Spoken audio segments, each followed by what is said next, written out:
নমস্কার ভিউয়ার্স, বিবির পক্ষ থেকে আপনাদের স্বাগত। ভিউয়ার্স,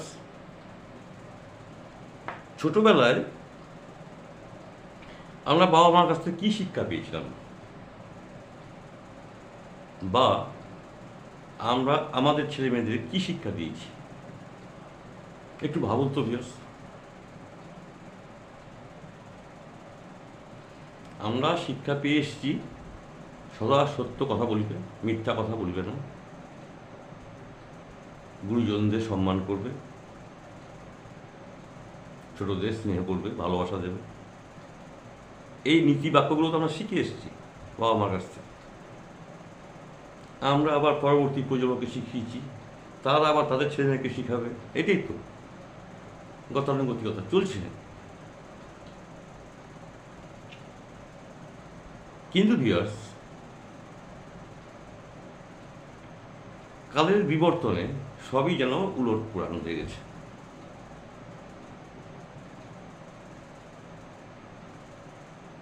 এখন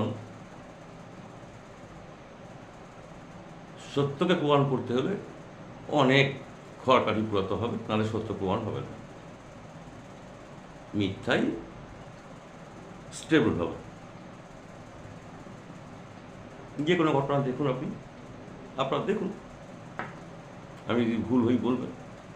যেটা মিথ্যা সেটা প্রতিষ্ঠিত হচ্ছে, আর সত্যকে প্রমাণ করতে গেলে অনেক খড়কাঠি পোড়ানো ব্যাপার হচ্ছে।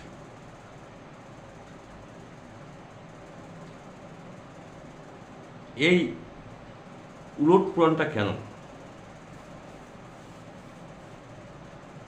মানে আমাদের সমাজের কি এতই করুণ অবস্থা এসে গেল যে না, সব কিছুই আমাদের ওই মিথ্যাকেই মেনে নিতে হবে? এ কী করে সম্ভব?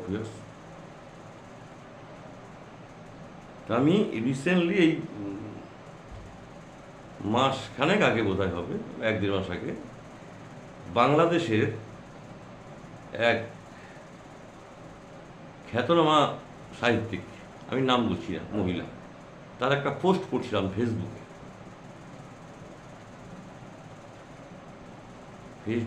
ওনার একটা আমি পোস্ট পেয়েছিলাম, পড়ছিলাম। উনি বলছেন যে আমাদের সমাজে যে একটা গাছের শিকড় যদি পচে যায়, সেই গাছে ফুলও ফুটবে না, ফলও ধরবে না। কি সুন্দর তার লিখনি ভিউয়ার্স!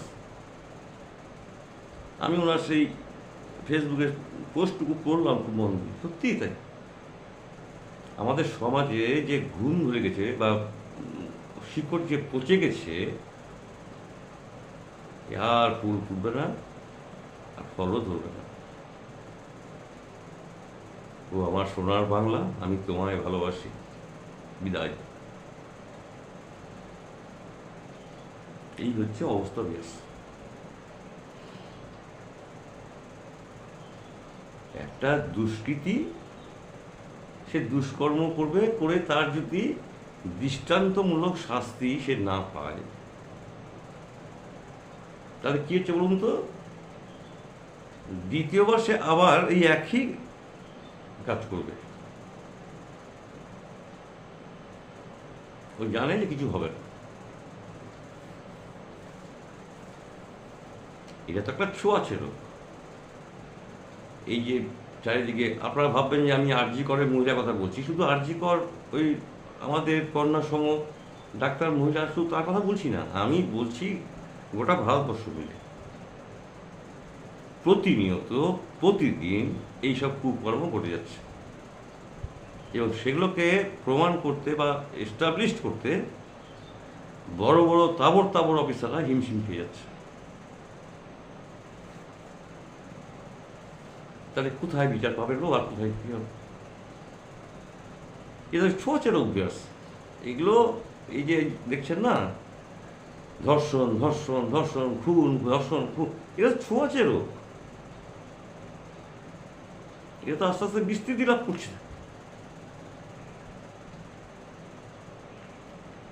আমি যেটা বলতে চাইছি বিয়াস, অনেক হলো, অনেক দেখা হলো, এবার আমরা একটু সমাজটাকে বাঁচানোর চেষ্টা করি না? আর কদিন থাকবো, একটু চেষ্টা করি না সমাজকে কী করে পুনর্জীবিত করা যায়। আমাদের পরবর্তী জেনারেশনকে বাঁচানোর একটু চিন্তা আমরা করা হোক না।